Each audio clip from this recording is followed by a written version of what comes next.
Hello guys, कैसे हैं आप सब। तो आज हम कार्बनिक स्पीसीज का पार्ट 3 शॉर्ट रिवीजन करेंगे। वहीं इससे जो नेक्स्ट टॉपिक आता है वो आता है कर्वेचर।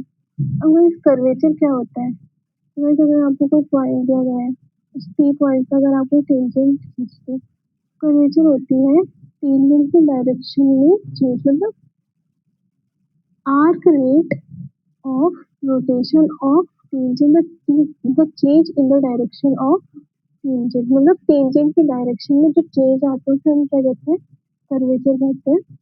ओके गाइस, टेंजेंट की डायरेक्शन को हम किससे डिनोट करते हैं, टी कैप से। मैंने आपको बताया था टी कैप क्या होता है, unit vector around the tangent. Okay, और इसकी डेफिनेशन क्या होती है, arc rate of rotation of tangent, मतलब D T by D S. Guys, इसको हम किससे डिनोट करते हैं, कर्वेचर को हम कप्पा से डिनोट करते हैं। ओके, और गाइस इसकी जो इक्वेशन आती है ना वो ये आती है, D T by D S equal to kappa and vector. अब गाइस ये इक्वेशन कहाँ से, इसका एक डेरिवेशन होता है। तो गाइस हम अभी शॉर्ट रिवीजन में तो ये इक्वेशन आपको ध्यान रखिए, D T upon D S equal to kappa and vector. Okay, अब गाइस अगर आपसे पूछे रेडियस ऑफ कर्वेचर क्या होता है, तो रेडियस ऑफ कर्वेचर होती है 1 अपॉन कप्पा। कप्पा क्या होता है, कर्वेचर, और रेडियस ऑफ कर्वेचर होती है 1 अपॉन कप्पा। तो इसको भी आपको ध्यान रखना है, और ये किससे डिनोट होते हैं, रो से। ओके, अब गाइस इसके जो इम्पोर्टेंट थ्योरम है वो भी आपको पता होनी चाहिए। A necessary and sufficient condition of a curve to be straight line is the curvature kappa equal to 0 at all points of the curve। तो गाइस ये थ्योरम कहती है कि कोई कर्व स्ट्रेट लाइन कब होगा, कोई कर्व स्ट्रेट लाइन कब होगा, तो कोई कर्व स्ट्रेट लाइन कब होगा। कप्पा हमें क्या बताता है, change in the direction of tangent. तो गाइस जब कप्पा जीरो होगा, तो गाइस जब कप्पा जीरो होगा इसका मतलब क्या है कि टेंजेंट की डायरेक्शन में कोई चेंज ही नहीं हो रहा।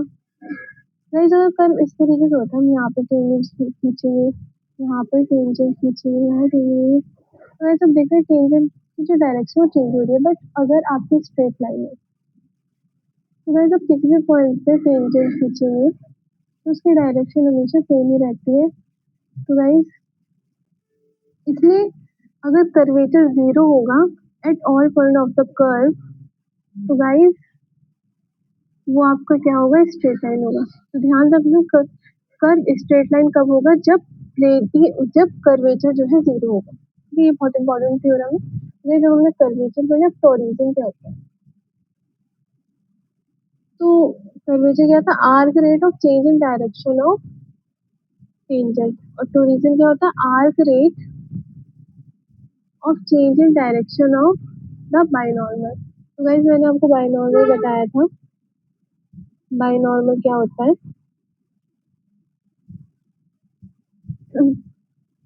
बाइनॉर्मल को किससे डिनोट करते हैं गाइस, बी से डिनोट करते हैं। तो गाइस मैं आपको एक बार और क्विकली बता देती हूँ कि ये क्या होता है। तो गाइस अगर कोई भी पॉइंट सी है और उस पे ये ऑक्सीलेटिंग प्लेन होता है, और फिर हम उस पर नॉर्मल प्लेन खींचते हैं।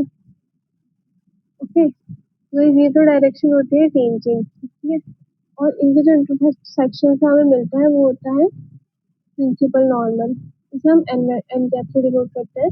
और गाइस जो इन दोनों के गाइस परपेंडिकुलर होता है, जो इन दोनों के परपेंडिकुलर वेक्टर होता है वो क्या होता है, बी वेक्टर, जिसे हम कहते हैं बाइनॉर्मल। ओके, बी आपका क्या होता है,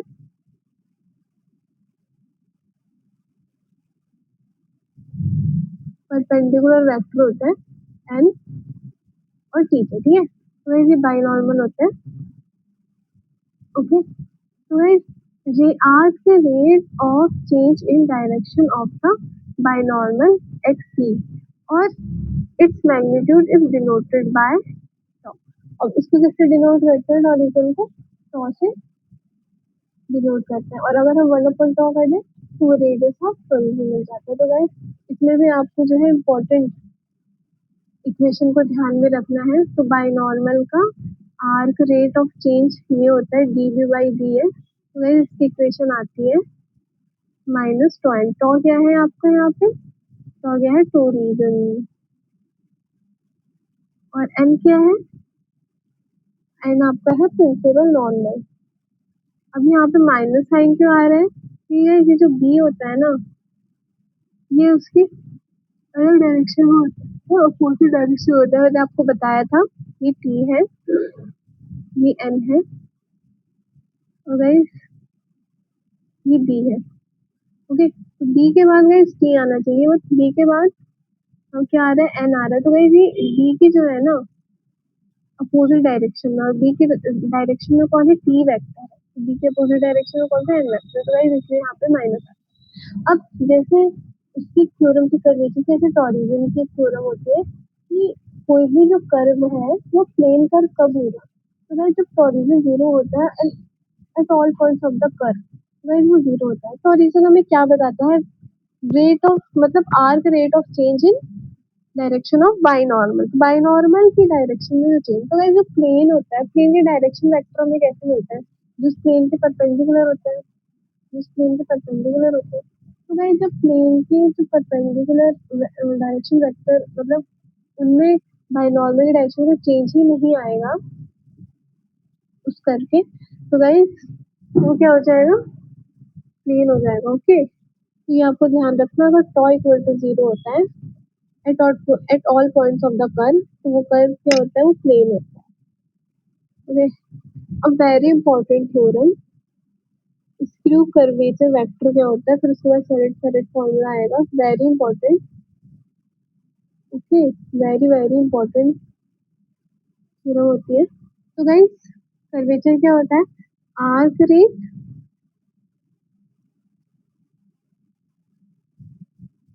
आर्क रेट, आर्क रेट किसका निकालते हैं गाइस हम, तो गाइस कर्वेचर क्या होता है, arc rate of rotation of changes, और टोरिजन क्या होता है, arc rate of change in direction of binormal. ऐसे सिमिलरली स्क्रू कर्वेचर वेक्टर क्या होता है, आर्क रेट ऑफ, किसका आर्क रेट होता है, प्रिंसिपल नॉर्मल का, मतलब प्रिंसिपल नॉर्मल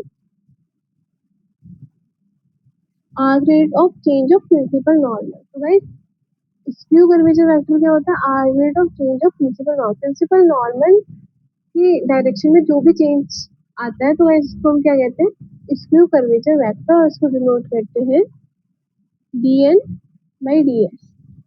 एन क्या बताते हैं आपको, प्रिंसिपल नॉर्मल की डायरेक्शन, एस क्या है, आर्क रेट, तो ठीक है, तो इसको हम इससे डिनोट करते हैं, और इसका जो मैग्नीट्यूड होता है वो ये होता है kappa square plus torsion square under root, तो गाइस ये आपको ध्यान में रखना है। अब आता है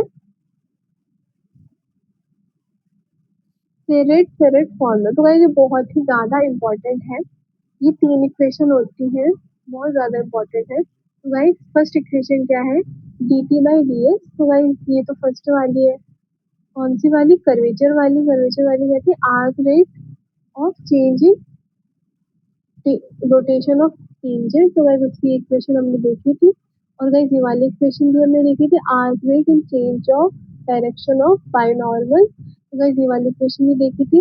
अब ये D N by D S क्या है, arc rate in change of direction of principal normal, तो गाइस हमें ये वाली इक्वेशन को प्रूव करना है। तो गाइस इसका प्रूफ कैसे होगा, तो गाइस आप सिंपली इसका प्रूफ बहुत इजीली कर सकते हैं। तो गाइस मैंने बताया था टी एंड बी, इनकी डायरेक्शन इस तरीके से होती है। ओके, तो गाइस आप बी को क्या लिख सकते हैं, बी को आप लिख सकते हैं क्या, P vector cross N vector.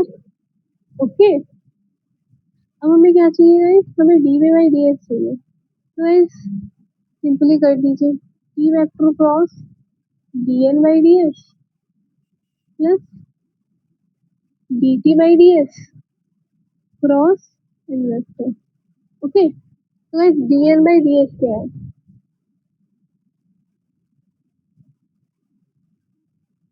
Sorry guys हमें ये वाली इक्वेशन प्रूव करनी थी, तो गाइस हम एन को लेंगे, सॉरी मैंने देखा नहीं, N D N by D S prove करना है, तो हम एन वेक्टर को लेंगे, तो एन वेक्टर होगा बी क्रॉस टी वेक्टर, ठीक है, तो D N by D S क्या हो गया, dn/ds हो गया b vector cross dt/ds plus dv/ds cross t vector. Okay, तो इस b वेक्टर क्रॉस dt/ds, तो dt/ds कितना है, kappa into N vector plus dv/ds क्या है, minus tau N vector cross T vector. Okay, अब गाइस जो कप्पा है वो तो स्केलर क्वांटिटी है, तो वो तो बाहर आ जाएगा। बी क्रॉस एन क्या होता है, तो गाइस आप देख सकते हैं B cross N vector, B cross N vector opposite direction में, तो बी क्रॉस एन क्या आएगा, माइनस टी वेक्टर। ठीक है, तो गाइस ये आएगा माइनस टी वेक्टर प्लस टॉ वेक्टर तो बाहर आ जाएगा। अभी एन क्रॉस टी वेक्टर क्या है, N cross T,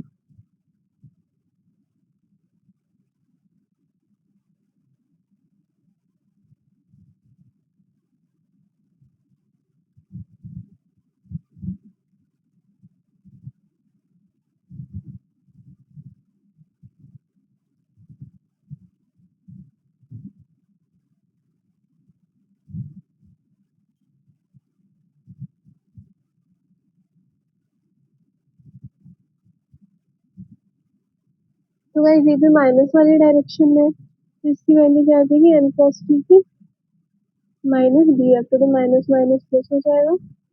guys guys ये बी वेक्टर आ जाएगा, तो ये आ जाएगा टॉ बी वेक्टर माइनस के बी वेक्टर। तो गाइस आप चेक कर सकते हैं, आपको यही प्रूव करना था, टॉ बी वेक्टर माइनस के बी वेक्टर। ओके, तो इस तरीके से आप थर्ड फॉर्मूले को प्रूव कर सकते हैं। मैंने प्रूफ भी लिख रखा है, आप इस तरीके से कर सकते हैं। और गाइस अगर आपको डिटरमिनेंट में लिखना है तो आप ऐसे भी लिख सकते हैं, इससे भी आपको तीनों इक्वेशन क्या है हो जाएगी। अब गाइस हमने कर्वेचर और टॉरिजन पढ़ा था, है ना, तो इनको हम अगर क्वेश्चन आगे की फाइंड करो तो इनकी क्या फॉर्मूला होता है, तो गाइस जो कप्पा होता है उसका फॉर्मूला होता है magnitude of R dot cross R double dot, R dot मतलब टी के रेस्पेक्ट में डिफरेंशियल, आर डॉट इसका क्यूब, और टॉ क्या होता है, scalar triple product of R dot R double dot and R triple dot upon R dot cross R double dot की magnitude का स्क्वायर। ठीक है, तो इसको आप एक एग्जांपल से भी देख सकते हैं, जिसमें आपको दिया है, इसमें आपसे कर्वेचर और टोरिजन पूछा है कर्व का। तो गाइस इसको आप कैसे फाइंड करेंगे, तो गाइस आपको आर दे रखा है, आपने आर डॉट निकाल लिया। ठीक है, आपको क्या क्या चाहिए, R dot R double dot इसका मैग्नीट्यूड, आर डॉट निकाल लिया आपने, फिर scalar triple product of R dot और double dot R triple dot. बस कुछ नहीं करना है, बस आपको फॉर्मूला लगाना है और उसमें पुट कर देना है, गाइस आपके आंसर क्या है, आ जाएगा। तो गाइस आपको समझ में आया होगा आज का lecture. Thank you guys for watching this video.